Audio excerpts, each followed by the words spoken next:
Hi students, in this question we'll be solving one problem on percentage. So let's see what the problem says. So the problem states that every morning at 6 a.m. Usain leaves his house to complete his daily running routine and he returns back at 9 a.m. One day he decided to cover the entire distance in two-thirds of the usual time. So find out the percentage change in his speed. Okay, so let's find out the initially at what speed he was traveling. So let's assume that that's x kmph. So initially he was traveling at a speed of x kmph, right? And for how many hours he used to travel or rather run?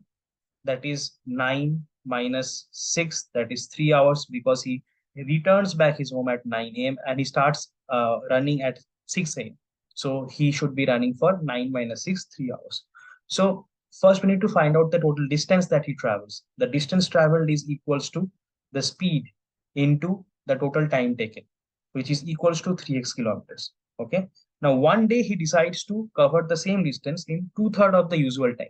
What is the usual time? That is nothing but 3 hours. Now, what is going to be two-thirds of the usual time? That is going to be 3 hours into 2 by 3, which is equals to 2 hours. So he wants to cover the 3x kilometer distance in 2 hours. Okay. So if he tries to cover it in 2 hours, then his speed is going to be how much? 3x by 2 kilometer per hour, right? That is going to be his new speed. Now, initially his speed was x kmph. If he wants to cover the same distance in two-thirds of the usual time, his speed is going to be 3x by 2 kmph. So what is the delta here, students? It is equals to 3x by 2 minus x kmph, right? Now the increase in the speed is equals to x by 2 kmph.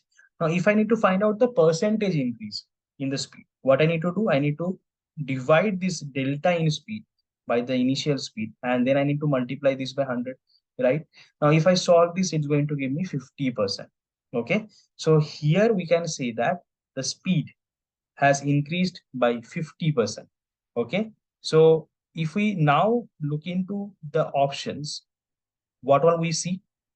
Let's look at the options, guys. The first option says that 50%. That is right, because that is what we have found. So option A is right. Option B, C, and D are wrong because they're not equals to 50%. So option A is right. I hope you have understood the concept.